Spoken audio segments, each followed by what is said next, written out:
listeners, welcome to the Lone Screenplay Nominee Podcast, where we talk about films that were solely nominated for an Oscar in the writing categories. I'm your host, Matthew Anderson, and today we have the one, the only Josh Parham on the show. Welcome to the show, Josh. How are you doing today? I'm doing good. Thank you for the invite. Yeah, it was nice to have you on for the show, and I think we have an interesting discussion we have going.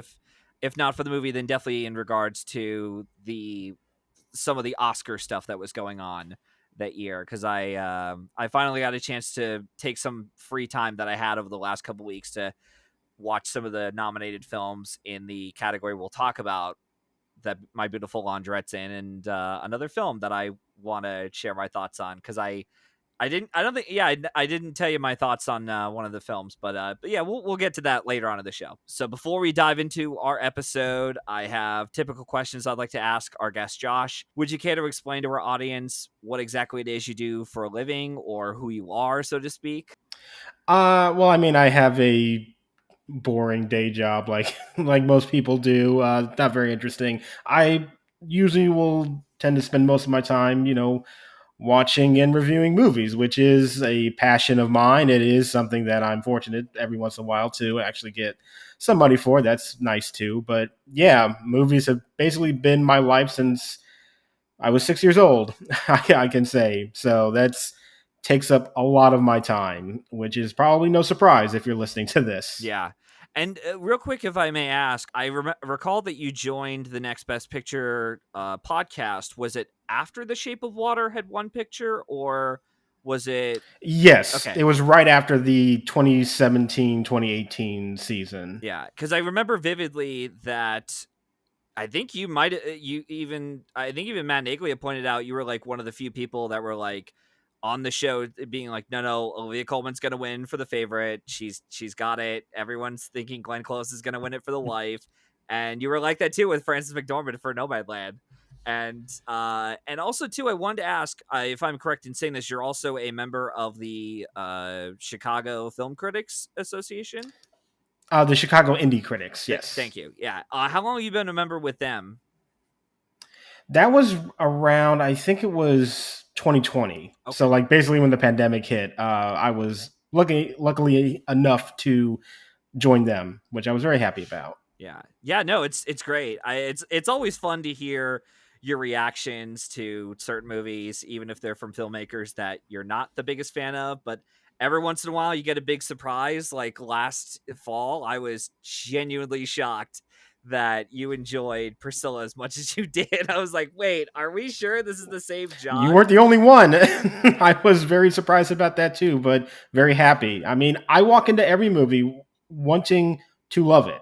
I'm not that type of person that thinks, oh, I'm going to hate this. And so I'm just going to go in with that mentality. Like, there's nothing better than walking into a movie thinking that you have low expectations and you're not going to like it, and then being pleasantly surprised. So that's a wonderful feeling. I hope every movie is like that. Obviously, they all aren't. Mhm. None of them can be, but it's a great feeling when you can be surprised by a film that you didn't think you were going to like. Yeah, especially if it comes from a director that already going in, you're not the biggest fan of, and you're just like, please surprise me in some way, shape, or form. Like Hmm. maybe this could be the one, and it's always a bummer when it's like, no, it didn't surprise me. And the other question I wanted to bring up before we jump into our movie discussion, so it's always tough to ask what a guest's favorite film is because there's so many we go from, and maybe some of the guests that I've had have been able to pick a favorite film that they've been able to do. So I guess I might as well just be like a broader question I'll throw out and ask what's a favorite genre of film you'd like to watch. I mean, it's so boring to just say, like, indie drama, because, I do love those types of movies, like those small scale character studies, but that's kind of a broad genre in and of itself. So to be a little bit more specific, I do really love sci-fi, especially like sci-fi horror. There's just something about it in terms of its style and tone that it really creates this very engaging atmosphere to me, and that's usually been a genre that I will always really identify with and really love watching. Yeah, and Uh, yes, sci-fi horror. I've seen the biggest one that I could think of would be something like the Alien films are really the ones that I associate sci-fi horror with. I'm trying to even think of any other sci-fi horror. I guess The Fly would count as one, the David Cronenberg one. Yeah, I mean, there's also some like not, no, nowhere near as high quality in terms of, the writing department. Sometimes I can go for very cheesy stuff too, something like Event Horizon, for instance, which I would never argue is a great movie, but one that I do really, really enjoy on a kind of base entertainment level. I see. Yeah. Yeah, no, and you're one of many guests to have say horror, but sci-fi horror, I think you might be the first one to state that as one of your favorite genres. And it's cool to get different opinions. It's nice to have guests to come onto the show that isn't having the same opinion as everyone else. We've held off long enough. We're going to get into our discussion for My Beautiful Laundrette, which is from 1985. Well, yeah, technically it was 1985, but it was released in the United States in 86. But we'll explain what happened with that. This, as typical, as always, this won't be a beat by beat bulletin presentation like you hear on other channels, but we will be discussing major spoilers for our talk. If you haven't seen the film yet and want to hear our full thoughts on it, watch the film first and then come back to hear us talk about it. Last time I checked, this was available. It's on sale for during the Criterion sale. Although by the time this episode goes up, the Criterion sale will have already been gone. But the way I saw it was on Pluto TV with lots of ads popping up every so often. So if you're okay with that, then that's one way you could watch it, or you could rent it on various streaming platforms. So without further ado, I'll just get into the production notes in regarding to the film, and then we'll get into our discussion. So producers Tim Bevan and Sarah Radcliffe worked together to produce music videos with film directors as they both wanted to work in the film industry at Aldebra, which I believe is a music video production company, or a video production, so to speak. And after some time, they managed to meet with a director by the name of Stephen Frears, who worked on a music video for the band Heaven 17, which I've never even heard of until I was doing research on this. I'm like, oh, okay. Another band that I'm not familiar with, and I definitely will need to look more into in regards to like what kind of music that they were doing and such, just out of curiosity. And after the success of making it, and I think they had done a couple of other music videos afterwards, he called the two producers to let them know that Stephen Frears called the two producers to let them know that he was handed the script to My Beautiful Laundrette, which was co-produced by Channel 4 Films, and asked if they would want in to help make this film through Tim and Sarah's film production company that they worked on the side, I believe, called Working Title Films. And if anyone's thinking to themselves, wait, Working Title Films, why does that name sound so familiar? It's because they're the same production studio who would go on to create several Oscar-winning and nominated contenders, such as the 2005 version of Pride and Prejudice, Anna Karenina, Darkest Hour. I'm pretty sure they've also helped with Edgar Wright do a handful of his films, especially with the Cornetto trilogy that they worked on with him, and a couple other things I'm blanking on. Yeah, you've seen Working Title in a bunch of places for sure, and I know the names Tim Bevan and Eric Fellner show up a lot for British independent and British produced movies. Yeah, and I think as of this recording, they have two upcoming films that will be released later this year. One of which you've already seen, I believe, at the, if I'm correct in saying this, at the Cannes Film Festival, called The Substance, I believe. Um, Yes, yeah. yeah, I'm very curious to know more about your. Well, obviously, when we get closer to that release, I'm curious to know how everyone's reaction is going to be on that film. And the other film that they're working on with Apple TV or Apple Plus, I don't know what they call themselves as a production company for film, for Steve McQueen's Blitz, which will also be coming out later this year. And I'm curious to see what that film becomes as a whole in terms of awards. But we'll just put a pin in that for now at the moment. As far as the casting decisions, the role of Johnny was originally offered to Gary Oldman, who turned it down as he had issues with the script. which is ironic because he would end up working with Stephen Daldry later for not Stephen Daldry. I'm getting my Stevens mixed up. Stephen Frears. He worked with him later on a 1987 film called Prick Up Your Ears. Have you ever seen that film before? I have. I really, really love that movie. It actually probably is my favorite Stephen Frears film. Ooh, interesting. Yeah, all right, interesting. Yeah, we'll talk about Stephen Frears in just a minute. And the cinematographer Chris Menges was originally asked to be the film's DP or director photographer or photography, as he collaborated with Stephen Frears before, but had to turn down as he wanted to reteam with Roland Joffrey for The Mission. And because of this, Oliver Stapleton was asked to come in to be the film's DP and ended up working with Steven on several films together, including The Grifters, which earned Stephen Frears his first Oscar nomination in directing. Principal photography was done in Wainsworth, Battersea, and Vauxhall, all districts in South London. I think I butchered some of those names, and I apologize if I did. And the location of the Laundrette building is on Wilcox Road in Vauxhall, which was given a rainbow plague in not plague, a plaque, excuse me, in 2021 as a significant importance in terms of the LGBT community and what this film had left an impact on at for when this came out in the 80s.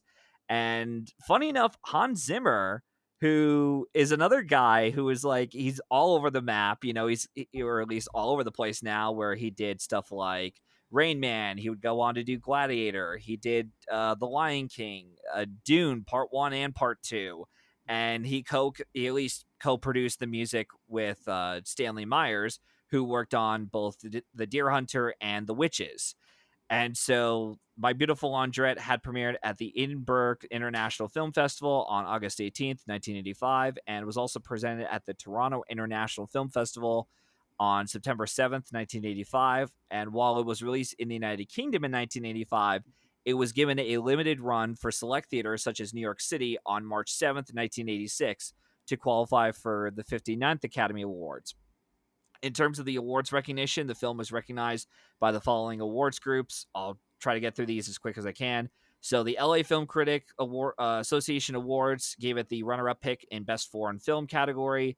National Board Review gave Best Supporting Actor to Daniel Day-Lewis for both this and A Room with a View, which also came out, I believe, the same day as this did in the United States, and was also mentioned in the top 10 films list alongside another lone screenplay nominee that came out this year, which was Stand By Me. It was honored at the New York Film Critics Circle Awards for the supporting actor category for Daniel Day-Lewis, again for this and A Room with a View.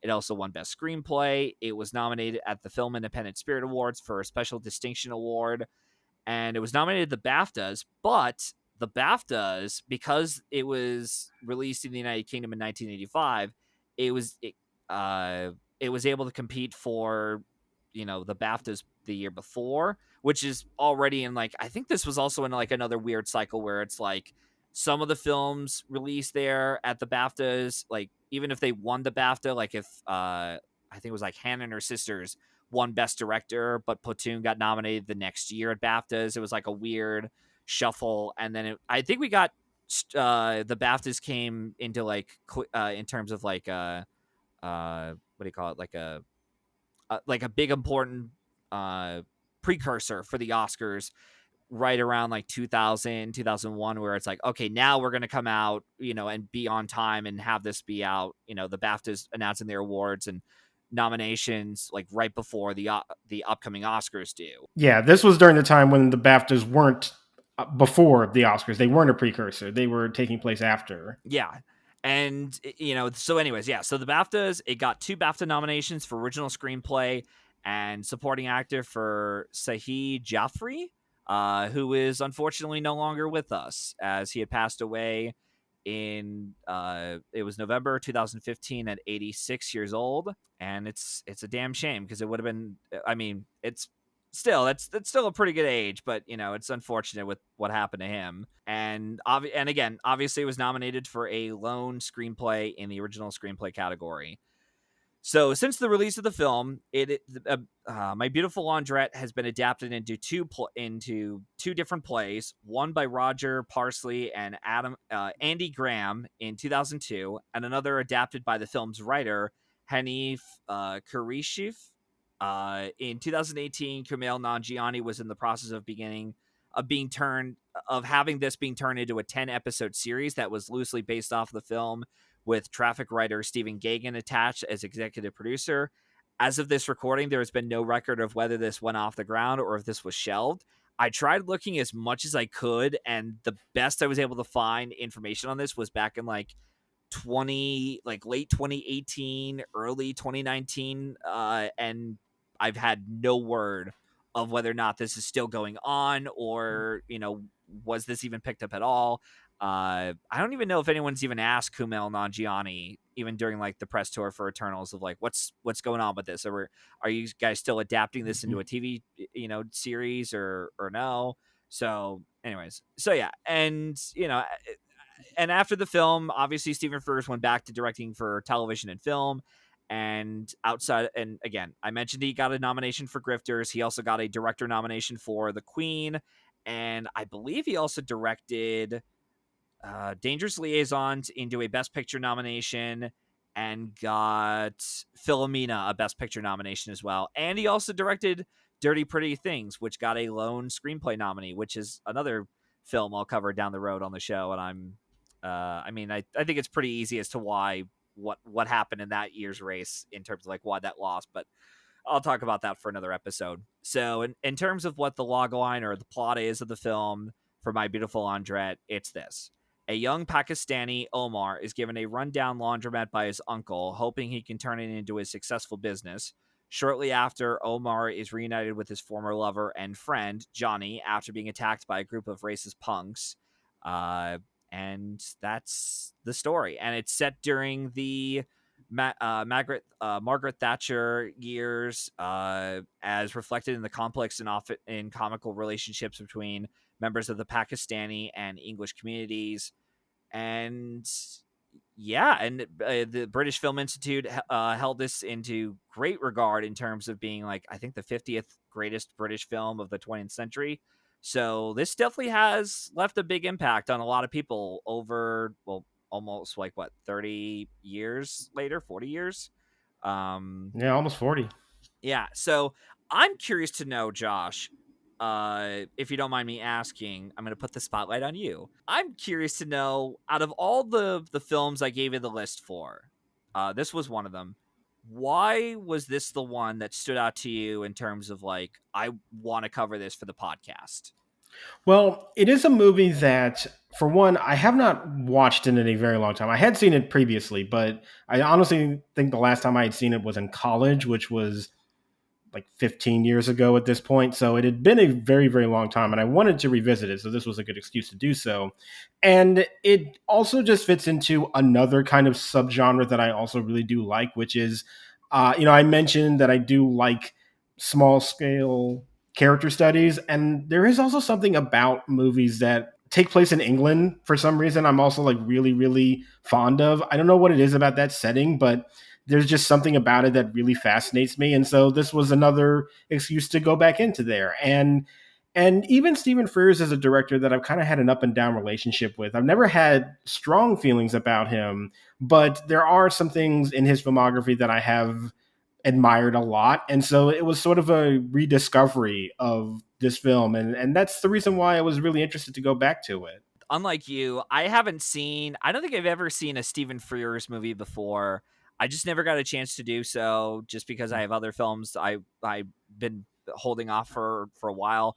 Although I do remember, I started watching Dangerous Liaisons, and I was going to watch that again, or at least try to watch it with my grandma, because I was watching like 10 minutes of it. I'm like, you know what? I think this feels like a movie I would want to show my grandma, because it was around the time where like COVID had started, and my grandma lives next door, and I, we're like, well, I'm bored, I don't have a job, I can't go anywhere, so I'm like, all right, I'll just show you a bunch of movies. And then she showed me a handful of films, like Place in the Sun was an interesting one, and so on.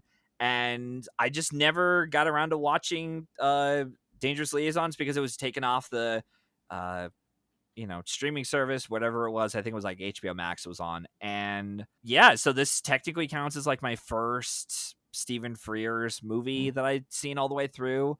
I am interested in seeing his other films, so to speak, uh, and I'm curious to know, outside of this, are there any other Stephen Frears films that you've seen that you've enjoyed a lot, or is this like the only one that? Well, you said Prick Up Your Ears was one. Yeah, Perk Up Your Ears, I do really, really like. I think The Grifters is also pretty good too, Okay. and I would also recommend if you get a chance to check out Dangerous Liaisons because if anything, just for those performances, it's worth it.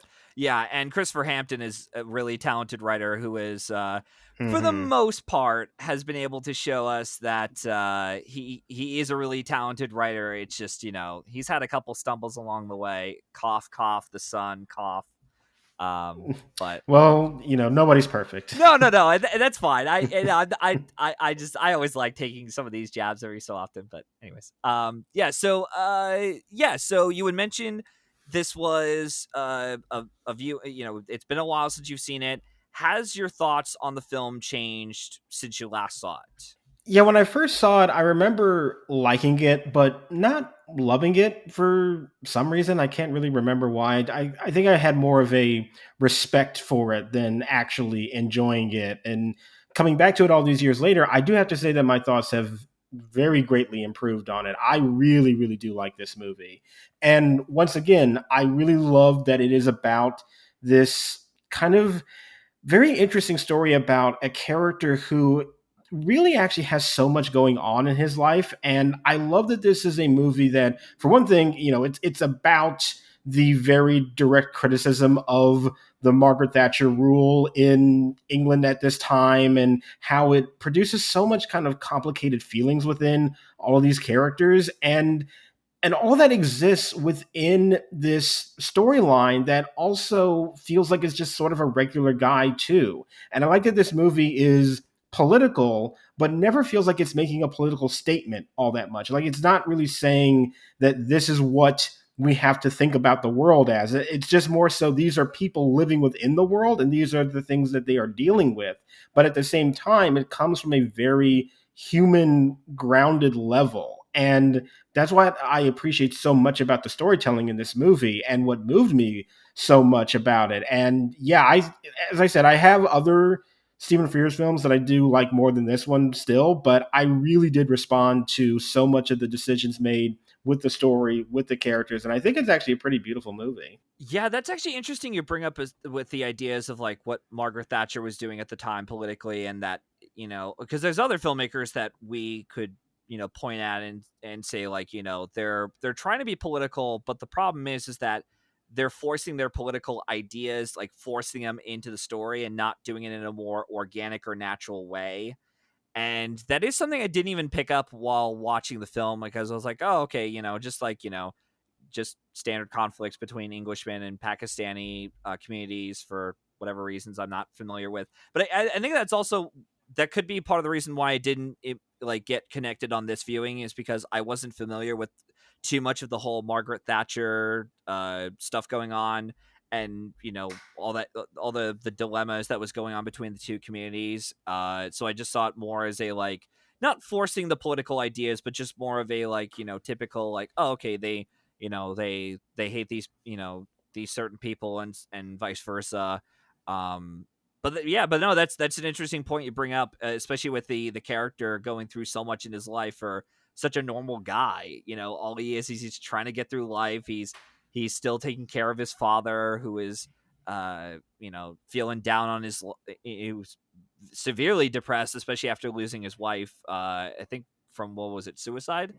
Uh, Yeah, it was a suicide. and yeah, and that I mean that does kind of take a somewhat of an emotional toll on Omar, the character of Omar himself. Weirdly enough, I don't know if there was just me or what, but I weirdly found I was weirdly more connected with Johnny's struggle than I was with Omar. And I totally get the whole like Omar is the main character and and he has more there that they're showing in the film. But maybe it's just because, I mean, we kind of have to talk about the elephant in the room. You know how this was one of Daniel Day Lewis's earlier roles he did. Hell, this came out, as I said, the same exact day in the United States as A Room with a View, where he plays a pompous prick, and he's doing such a great job in that role too. And it's so fascinating, as Ebert and Siskel pointed out in their reviews, about how this is the same actor who's been in both films, and immediately you get a sense of the charisma and the sense of charm he can have and display these characters so differently, and they don't even feel like the same characters. You know, like he's not an actor who is just playing the same role over and over again, or has a, I mean, he does have kind of a shtick, but it's not so obvious, or something that like a, you know, a first time actor could just pick up on and imitate, so to speak, and, you know, be like, oh, you know, I'm Daniel Day Lewis. But it's uh but I think that's maybe why I probably attached myself more to Johnny's struggles a bit more than I did Omar. Even though, again, I understand what they're trying to showcase in terms of what Omar is struggling through, and he is the main character. But there was something about how, maybe it was just because of the way Daniel Day Lewis plays that character, and that's why I was able to connect to Johnny a little bit more than Omar. Even though they're not really showing us a whole lot of his struggles. Do you get what I mean? Yeah, I think that for me, and it's not, of course, that I don't think Johnny's like an interesting character at all, or that Daniel Day Lewis doesn't give a really captivating performance in this film either. But I think what I come away from with thinking of Johnny is that that storyline and that character feels very, not, I wouldn't say like pedestrian, but I understand like where it's heading. Like I understand where that character's motivations and where his struggle is coming from, as in terms of somebody who just has a very troubled childhood and he's dealing with that as best he can. What I find fascinating with Omar, though, is that he is at the cross section of so much like political discussion, and but coming from multiple sides, because obviously there's the situation in England as it is going through this wave of conservatism that's kind of taking over, as it was for a lot of nations back in the 80s. I mean, the United States was doing the same thing under Reagan. But what is also interesting is how that is also juxtaposed with his familial background. And I love the dynamic that he has with both his father and his uncle, who have these very interesting ideas about how to basically live in this country as an immigrant and adapt to it. And you have, like, his uncle says something where he basically says you have to love and hate the country at the same time. You know, you hate the country for how it treats you, but you love it also for the opportunities that it grants you and how you have to navigate through that. And Omar doesn't do it as successfully as his uncle, as you know, as some other people that are in his life, but but the way that he is forced to navigate it brings up really interesting questions and conversations and topics about what it is like to live during that time as an immigrant. And that's what I find so fascinating about that character, and why for me it is a little bit more interesting than Johnny in terms of that dynamic.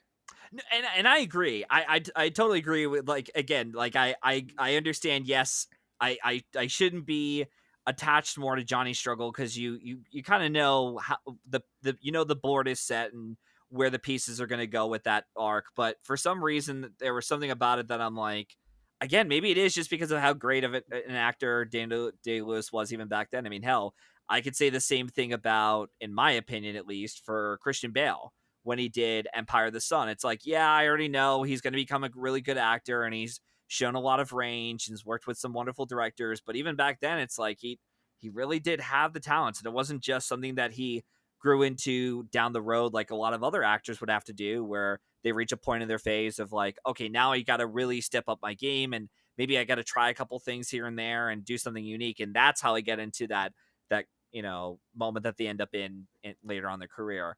And I did like the relationship between Omar and the father.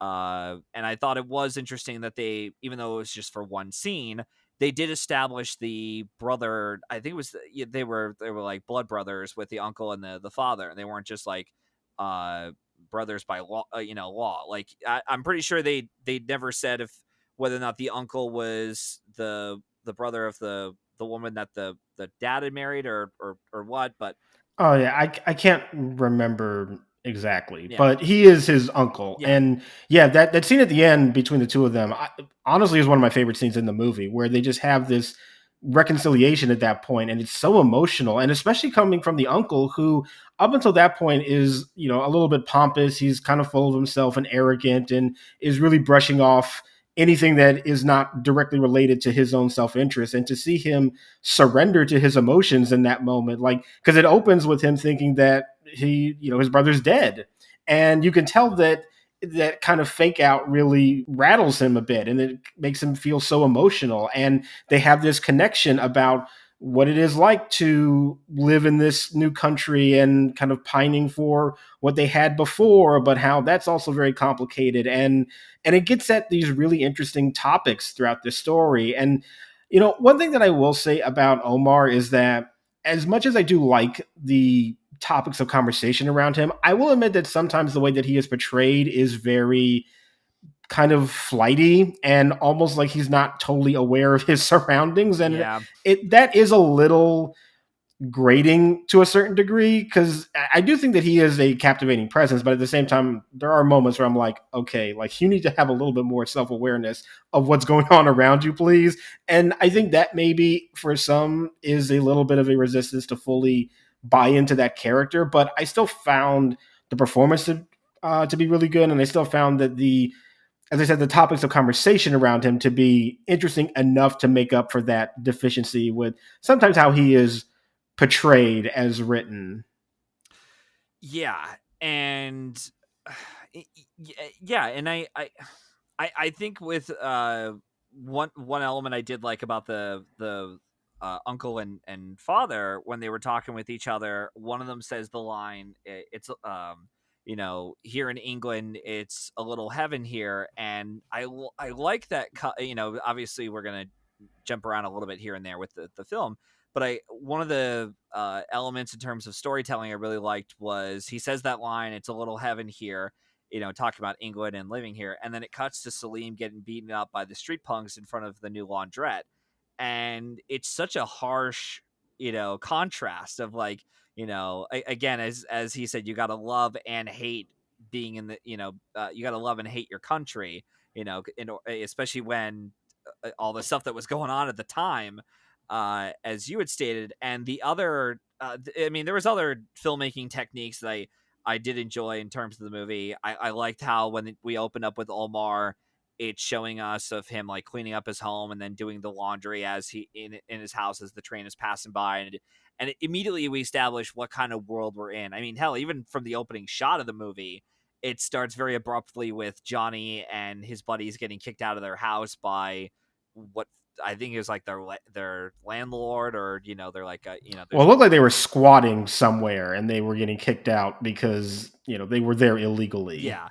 And already instantly we see we see like the compare and contrast between how Omar and Johnny are living their lives. Like Johnny's just living out in the street doing various things, and then Omar is at home with his dad, taking care of him. And especially with his father telling him like, you need to go back to college and get a good education so you could you have a better future than I did.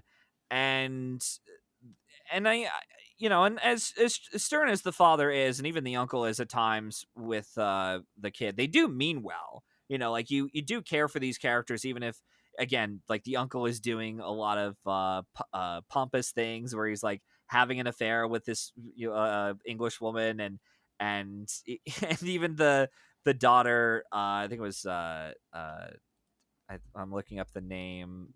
Tanya is well aware of like, oh yeah, my father's having an affair with another person, isn't he? And then it isn't until Omar comes in, when the laundrette is opened up, he invites Tanya over, even though they're aware of like, oh yeah, the uncle brought his mistress with her, and that starts this whole thing with like Tanya talking down to the mistress, and she, the mistress leaves in a huff and ends up never wanting to see the uncle ever again. And that's started the change for the uncle to start becoming, or at least attempting to become, a better man. Um, looking through, were there any other things that you noticed on your viewing, or any other points you wanted to talk about with My Beautiful Laundrette? I mean, it is really interesting to just watch Daniel Day Lewis, be so great early on. But I mean, this movie is filled with like really great performances. I think the actor that plays his father, Roshan Seth, most people probably recognize him from the Indiana Jones movie, Temple of Doom. Yep.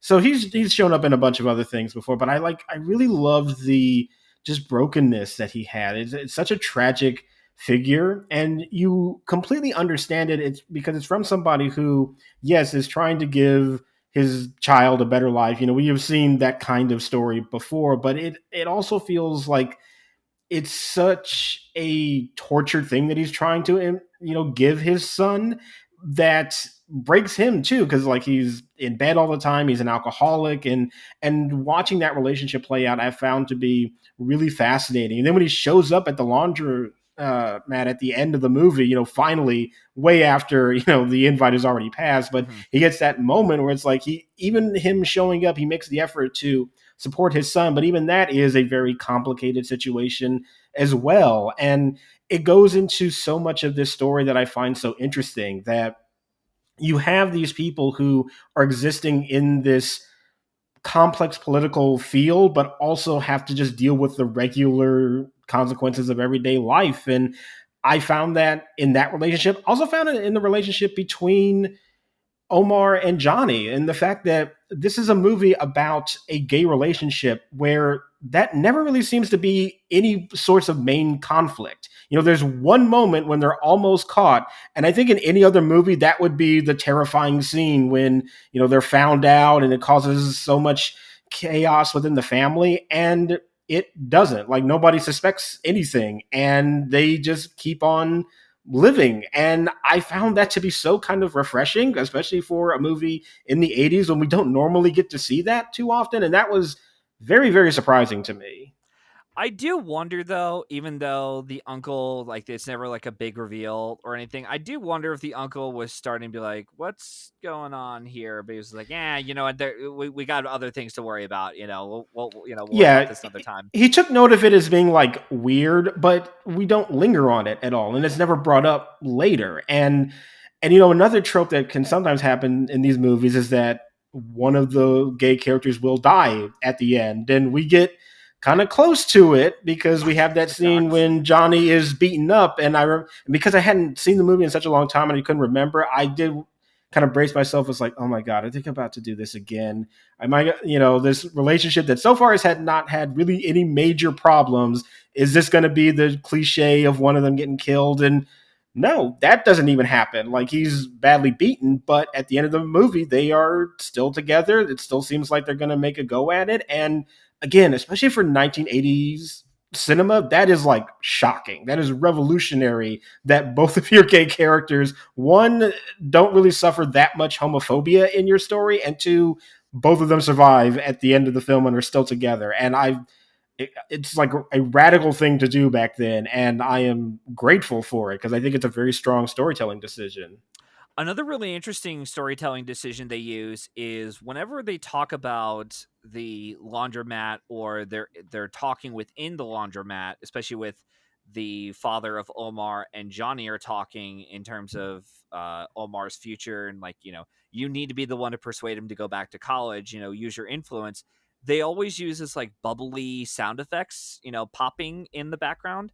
And I thought that was a really interesting, like auditorial, storytelling element to use, even if it is a bit on the nose. But I was like, okay, I'm kind of curious to know what was the the visual purpose, or maybe it is kind of like a metaphor, so to speak. Or I don't know, Yeah, maybe I I am was not a fan thinking of of it. that decision personally. Yeah, I found a lot of the sound design and music to be very weird, and there were choices made. I didn't agree with most of them. yeah. That's like one of the elements of the film that I wasn't a big fan of personally. Yeah, but it was just something I noticed. I was like, So there was that, and the other one I actually did like, even though the music it did date itself a bit, was when they're at the club. So just to set up the scene, so they Omar is doing it was like a drug drive. It's drug trafficking for Salim, and he takes the fake beard, which is filled with all these like cocaine pallets in there, and they take all the cocaine out of it, Johnny and Omar, and they end up going to a nightclub, which I found out, which I didn't even realize until they went back there for a third time. I was like, oh my God, this is the same exact location they shot in when they were filming the Omar meeting up with his uncle and his mistress there. And he was saying, like, if you want to, here's your pay for the day or whatever. And I didn't even realize that was like the same location until later on the show. So, anyways, so I like the visual, even though it's just like a simple blocking techniques they did for it. I liked how they established the passage of time with the camera moving around and Johnny and Omar selling the drugs off, and you could see as the night is going on, like more and more patrons are leaving, and then it's just Johnny and Omar there by themselves. And I think Johnny is dancing with like some random drunkard, drunk person. Um, but I thought it was like a really cool visual transition, and it might have even been done in like one cut. I don't even know if there were any like hidden cuts through that scene, but it was a cool technique that they used that I thought was kind of cool that they used for how they showed a passage of time, instead of just like random jump cuts and quick cuts like you'd always see. But yeah, it was a little refreshing to see that. I don't know about you, but I was I'll talk more about this other film, but when I finally saw Salvador, it used a lot of fade ins and fade outs, and I felt like while this and My Beautiful Laundrette did too as well. I felt like My Beautiful Laundrette, when they used the fade ins and fade outs, it felt more, I guess, like natural to the story, I guess. Whereas like Salvador, it felt more like a bunch of like like almost like short story sections gathered together, and it didn't really have like a clearer narrative. Whereas this one, it felt like when they did the fade in and fade out cuts, it was very much like very purposeful, I guess. But I don't know. It's just another note I was watching, and I'm like, huh, okay, that's a bit. I mean, again, movie techniques are always shared across. Like, oh yeah, I don't know.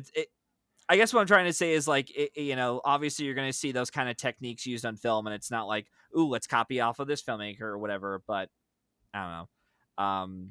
So yeah. I'm trying to think if there's anything else I wanted to say in regards to the film itself. Because again, it sounds like you probably had more to say about it on this than I did, and it sounds like you enjoyed the film a lot more than me. Yeah, I think it just really comes down to I was very surprised at how much this was able to really capture this very nuanced character study in a very in ways that were both simple but complicated at the same time. And I guess just because my memory of the movie was not that strong, I didn't remember it having so much detail like that. And I think that it just has this really fascinating perspective where if you just sort of wanted to look at this movie as a story about this young guy who's trying to make it on his own, and he's going through family problems, like you can look at it that way and it would be a really great story. But I think it attaches so much in terms of identity about being from a community in a particular place in a particular time that just really speaks to me as very interesting storytelling. And I think it's from that perspective, like the fact that this is coming from somebody who is embedded within a part of society that has to deal with this conflict all the time is something that gives it a little bit more definition than what you would normally see with just like a regular working class person trying to make it. And that's what is fascinating. That's what makes it, I think, a more interesting story than it would have normally been. And I just find that really interesting. The talking about the racial divides, talking about this gay love story, and presenting it in a way that is very matter of fact and very straightforward, but at the same time it doesn't really make it that to be the big point of the movie. It's not like it's underlining it, saying this is the theme of the movie, this is the grand political statement that we are making. It's more so just saying these are the way that people existed in. And honestly, the parts where it does get very direct in terms of the racism that is involved with, like, that group that Johnny's hanging out with, is honestly the least interesting thing about the movie to me, because it is so direct of, like, these are just people who are racist, and they think, like, the Pakistani community is, invaders taking their jobs or whatever. Like, and like, that is so flat to Yeah, me. I mean, it obviously it really happened, and it's important to show it, but sure. just in terms of complexity, it is the least interesting thing about this movie to me. I find everything else surrounding those conflicts to be so much more nuanced and compelling than that element. But that's one element out of so many other things in this film that I find to be really, really interesting. Yeah, I definitely agree with you. The punks were, or the racist punks, they're very much like one dimensional. It's like, seen it, all right, move on. Stephen King did this, and even then they were still one dimensional. Yeah, so like, I guess I don't really have much else to say about the movie other than I enjoyed enough of it, or and I did appreciate enough of it to understand why this has been in the minds for, or why a lot of people would appreciate this kind of film, because it was groundbreaking. The fact that, as you said, they're talking about these political stances, but they're not shoving it down our throats or being so obvious with their political messaging, especially around this era, time period whatsoever. And I also thought and as you even said, even having the gay romance of Omar and Johnny, but they're not going to have the whole, like, they're outed or they're revealed to be gay by family members, or you don't have one of them die by the end of the film, which is something I didn't even realize. I didn't even think to myself, yeah, that is unfortunately a trope that is used in LGBTQ stories, and it's a shame, and obviously there are some where, like, is like, I think it was Boys Don't Cry. Obviously, that's kind of how the story is. Spoilers for that, for a true real life story that Yeah. happened. And there's no other way to really avoid that kind of thing. But for something that's an original screenplay, and it's not based off of any book, or it's not trying to be based off of a real life event. I mean, it is taking real life events, but it's creating its own narrative that's, it talks about these discussions again in a more interesting and nuanced, I guess, like, somewhat of a nuanced way. And yeah, and like I said, if nothing else, I respect what they were doing. And I do agree with you that the performances are good overall. It's just it's just like every time I see something Daniel Day-Lewis is in, I'm like, I'm always like, my eyes are always on him no matter what, even if the film is like that damn great overall. Like, Room with the View is really good, but my eyes are always on Daniel Day-Lewis. It's like, yeah, Maggie Smith is really good, Helena Bonham Carter is really great, but my eyes are always on him, because I want to see, like, how is he going to be able to do something that's, what kind of, like, new performances he's going to give.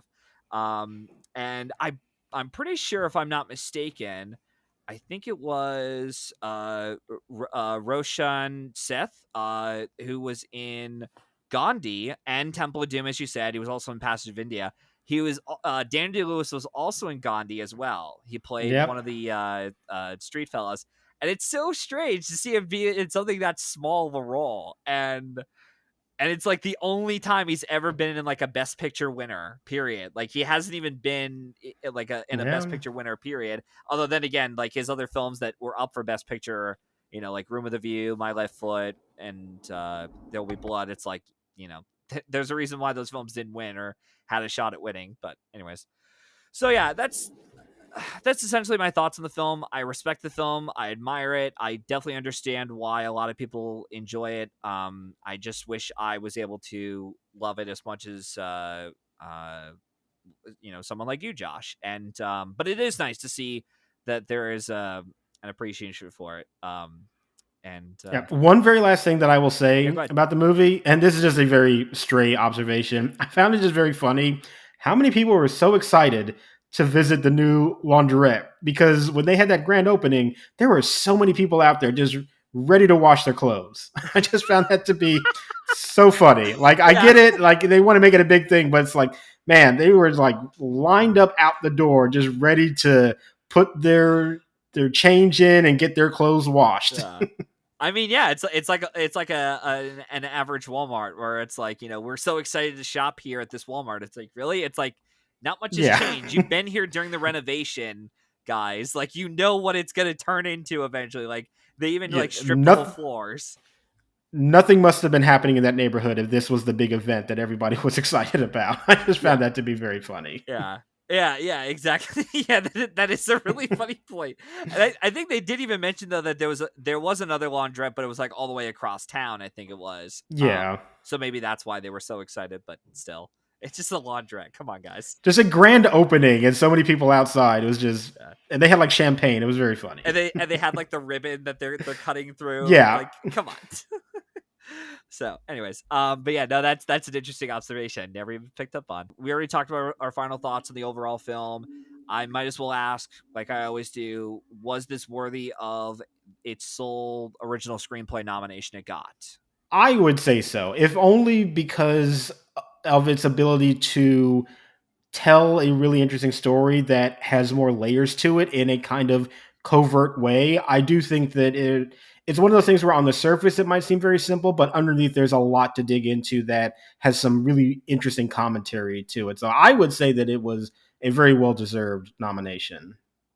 Yeah, I would say so too. Now that I've seen all the original screenplay lineups, I already covered Crocodile Dundee on an episode with Professor Ernst from Stevenson University. He was one of my professors who taught there, or still teaches there at film school, and we had an interesting discussion in regards to that film.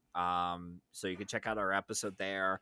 And then the other films in the lineup that I hadn't seen was Salvador. I didn't see before.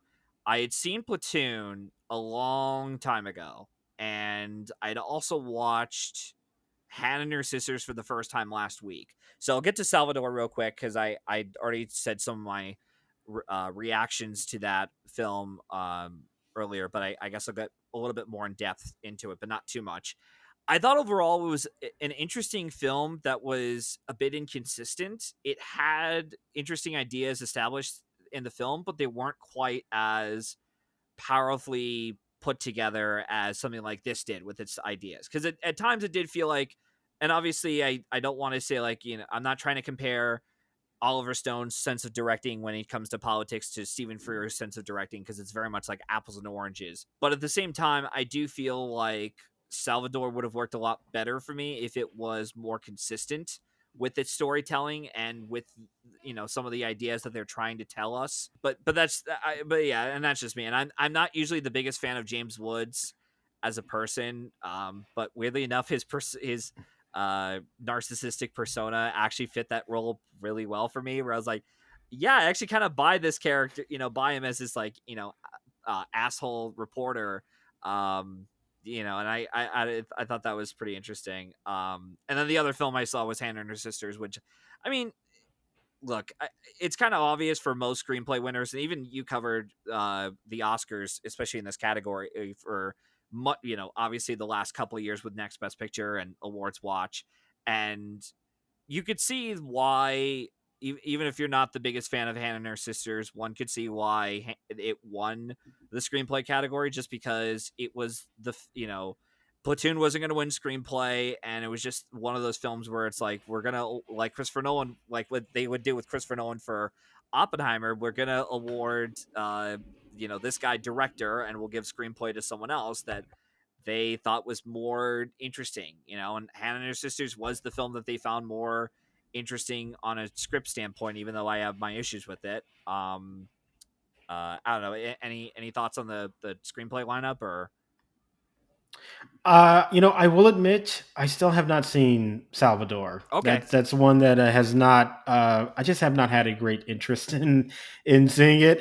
I do like Oliver Stone in some respect, and I do like Platoon, but Salvador I just haven't gotten to yet. And Hannah and Her Sisters is one that I have not seen in a very, very long time. I remember liking it. I also very much understand why he would have won for this. It was very clearly a well liked movie in this race. I mean, it also won 2 acting Oscars, so Yep. it was seen as top tier Woody Allen at this point. And I do remember liking the movie, but as I said, it's just been a very very long time since I've seen it. And yeah, Crocodile Dundee is a fun nominee, one that they don't really do so much anymore. It feels like, but it is weird that that movie's an Oscar nominee, but kind of an interesting trivia bit in Oscar, lore. Yeah, because I'll try to be quick with this, but I recalled when we covered that episode, we talked about how Crocodile Dundee, it was number 2. It was the highest grossing film of Yeah, 1986.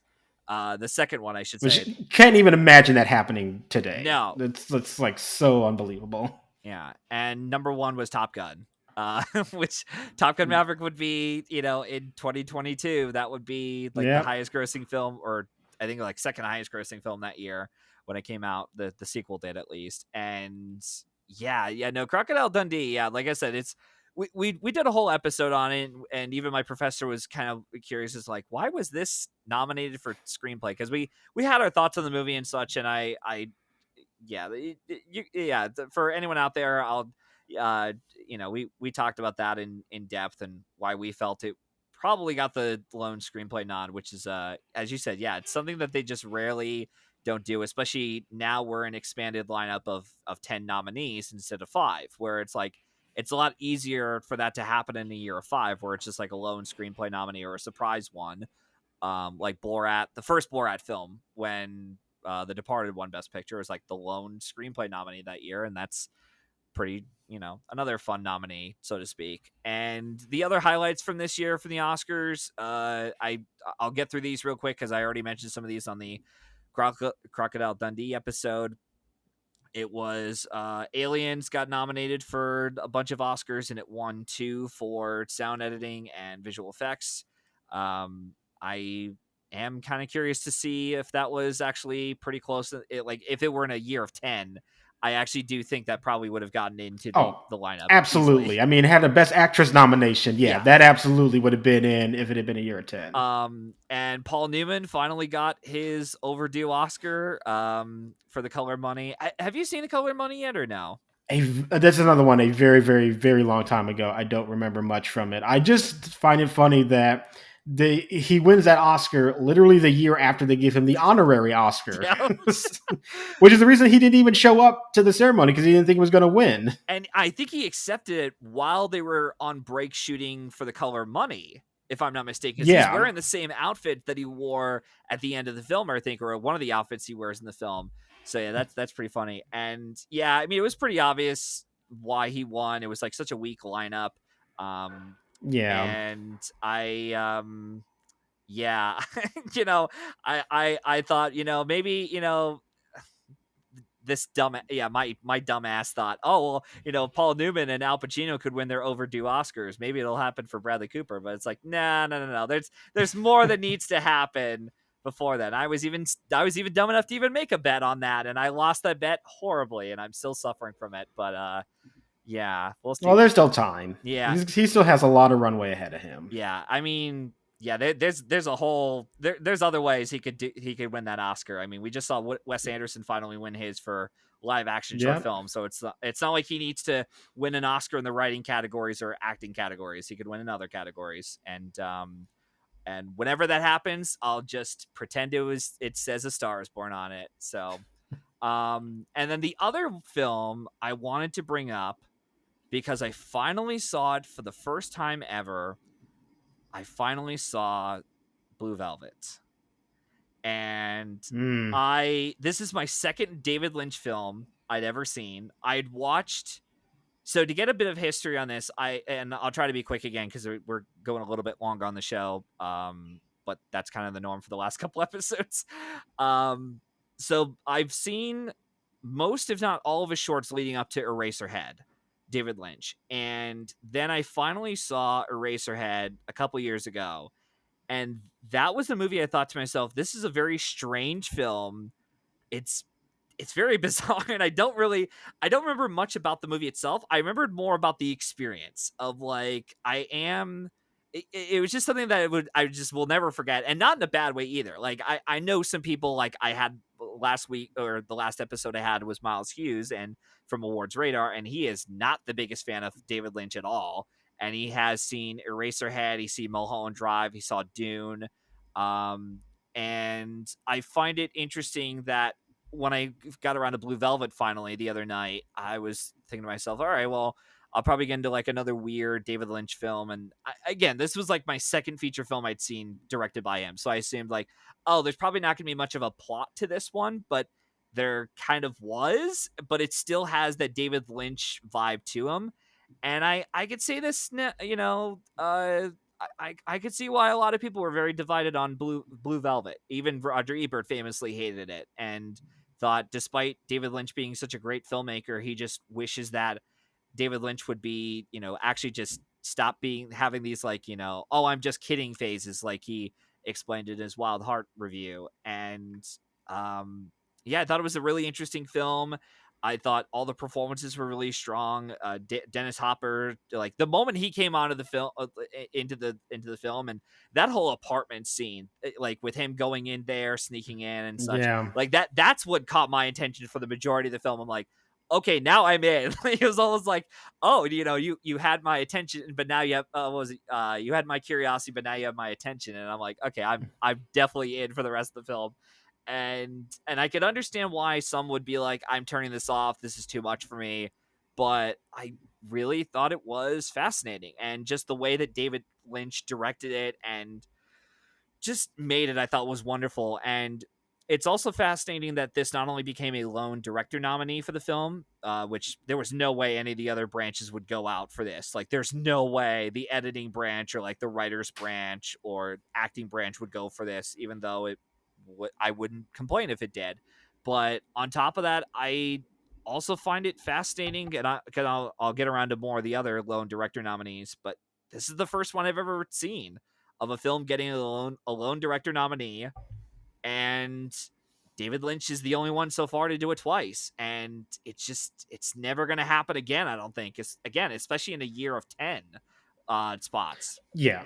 Yeah, no, in a year of 10, it's very, very unlikely. But yeah, it's wild that he was able to do that two times where he is the only nomination for the movie and it's for a major category like Best Director. And yeah, David Lynch for me, I also am not like huge on. I totally get why people would have passion for him, and I do respect his vision for sure. And even in Blue Velvet, there's a lot of great things in that movie.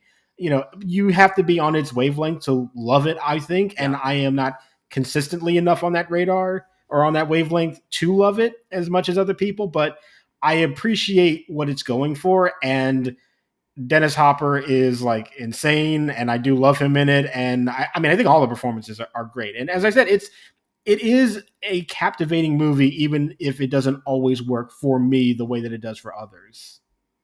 Yeah, no, totally. And like I said, it was definitely one that I was shocked I enjoyed it. It was like when I came out of I'm gonna I also want to credit you for this one too. When I got out of the zone of interest, and I'm like, this is the type of movie that usually isn't my kind of my cup of tea, but for some reason this is working really well. And I don't think I've ever said this to you before, but when you had stated on the Next Best Picture podcast constantly, you even told Matt Nagley, you told everyone else on there that, like, trust me when I say, if the zone of interest is getting into director, it's easily getting into Best Picture in a year of 10. And I was thinking to myself, you know what? I'll predict it just based on what Josh is saying. But when I finally saw Maestro in New York City, which was a fantastic experience for me as a Bradley Cooper fanboy of his, and I finally saw that trailer on the big screen for the first time because I'd always watched it on my laptop or in ads. It finally hit me. I'm like, oh my God, Josh is right. This is gonna make it in. It's like he like I don't know. He must be a god or have like amazing force powers or something. But yeah, and like I said with Blue, going back to Blue Velvet though, it's a movie that I think you have to be on its film's wavelength to enjoy or appreciate enough of it. Otherwise, you're just not going to get into it. There's no way I could recommend this to, my parents or, even my film professor when I told him like, hey, yeah, I'm thinking about showing my grandma some of David Lynch's films. And and they were like, maybe on Mulholland Drive, but don't show your grandma Blue Velvet. And after I watched it, I'm like, No, start with a straight story. yeah, Yeah, do yeah, that. yeah, yeah, yeah. The most anti David Lynch movie he's ever done. Yeah, and I also hear Wild at Heart is also like his most normie film he's done, or like normal film he's done, but even then it still has his like weird trademarks as a filmmaker. Yeah, Wild at Heart is very straight. If you want a normal quote unquote movie, it would be The Straight Story. That would be the one. Yeah, that's why I was like, wait, not The Straight Story? It's like that Yeah, does feel like the most normal one of his. It's not, yeah. doesn't have these like weird, dreamlike sequences and such, but yeah. But no, I definitely am yeah, no, I like I said, I'm really curious to see what else David Lynch has up his sleeves. And I think the last film he ever did was Inland Empire. And he hasn't done much else. And I'm looking through here. Yeah, it's just like I don't know how the hell this lone director nominee happened. It's just like, because I'm looking at it, it got like two Golden Globe nominations. Boston Film Critics awarded for like 4 prizes, including film and director, and Independent Spirit Award gave it. I'm looking through like 7 nominations, and LA Film Critics gave it director and supporting actor, and National Society of Film. But like I really am curious to know how the hell this happened, because I know Children of a Lesser God wasn't strong enough to get into the director's branch, but maybe it is the fact that he got the director nod before for Elephant Man, and we're like, well, we already know David Lynch before, and after Dune was such a financial flop and he went back to being his more artiste kind of filmmaking, proud, director that he was known for at the time with Eraserhead and Elephant Man. Maybe that was part of the reason why. I do also find it interesting, though, that much like Denis Villeneuve, when David Lynch got the director nomination for Elephant Man and Denis got his for Arrival, that they're down the it's because of the director nominations that, or their film that got that director nod, would be hired by you know to direct Dune and direct this like unadaptable book, and one ended up doing it really well, to where it turned into 2 parts, and we're now getting a TV show out of it, and probably more to come for that franchise. And the other one was just a one movie that was a mess and just didn't do too well, to where it's just like, I'm just going to go back to my weird artsy stuff. And that's, and you know what, that's pretty interesting that happened. And yeah. Well, that director's branch is always peculiar, but that's why I love them. Yeah, oh, definitely. And I'm really curious to know what happens in terms of this upcoming Oscars, to be like, what's another like really weird pick they're gonna go for, or what's something that's just gonna surprise us all, and or as we're getting to the Oscars, because I already heard some of your takes on some of the Cannes Film Festival stuff with like Anora and such, and I'm like, I'm curious to see what happens there, but we'll see. Yeah, that'll be for another Yeah. time. Yeah. So, anyways, yeah. Any other final thoughts in regards to My Beautiful Laundrette? I kind of rambled a bit in terms of like other films that came out the year, but any other final thoughts on like the Oscar potential you would have liked to have seen My Beautiful Laundrette get for, outside of screenplay, or would that be the only category you'd see it nominated for? I mean, that is definitely, I think, the most appropriate one for it to get, but I just really also love those performances too. And I think you could have filled up a category of just supporting actors, honestly, from this movie, because I think all of them are like really, really endearing people. And yeah, I mean, those would be the big ones for me. I don't know so much Daniel Day-Lewis. I really do like him in the movie, but I did prefer like the actor that played his uncle, for instance. I think that, and who you said got a BAFTA nomination. I think that was very deserved, and that would have been a great Oscar nomination too. Yeah, it would have been. Yeah, it would have been cool. I mean, yeah, and yeah, I just I do wonder, even if they did try to campaign Day Lewis, if they would have been like, do we campaign him for A Room with a View, or do we just go with My Beautiful Laundrette? But then again, yeah, they went with like Denim. What was his name? Denholm Elliott from A Yeah, Room with the View. So it's like, yeah, okay, we already got our Room with the View actor who is covered. another Indiana Jones alum. Yeah. And yeah, we also mentioned Dennis Hopper. He got nominated that year, but not for Blue Velvet. He got in for Yeah. Hoosiers. Uh, Yeah, which I think most people agree that that's because they weren't ever going to touch Blue Velvet with a 10-foot pole yeah, there was with no that way. character. Yeah, no, that to me kind of feels very much like we're giving you the nomination, but we're not doing it for that movie, even though it's really for more so that film. Yeah.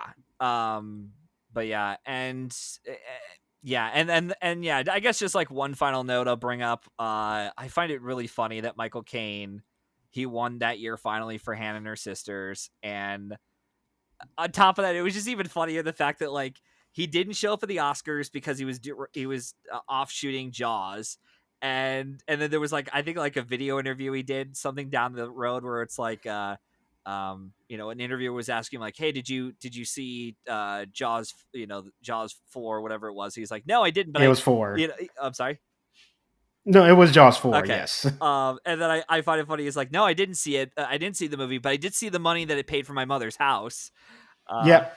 so I'm like, yep, you know what? Which is a great quote. Yeah. Yeah, that's fair. So yeah. So like I said, we don't really have much else to say in terms of the Oscars. And uh, yeah, that's pretty much all I had to say in terms of it. Yeah, that's gonna be it. So once again, Josh, I'd like to thank you for dedicating your time to be here on the show. It's it's been a blast, and I look forward to hearing your opinion in terms of the Oscar race, especially lead actress this year. I don't want to, and again, I understand. Admittedly, we all kind of, this last year we were kind of a bit on the wrong, but I am curious to know like what your opinion or what your feelings will be towards that race in particular. Not just because you have been, for the most part, a pretty well a well what do you call it, a well skilled Oscar predictor for that category, but just because again it's always fascinating to hear like what's something that Josh is going to say, in terms of like, some of these other performances and such, or like, is it going to be like, no, I think this is going to be how it is, or, like how you were with Frances McDormand and Olivia Colman.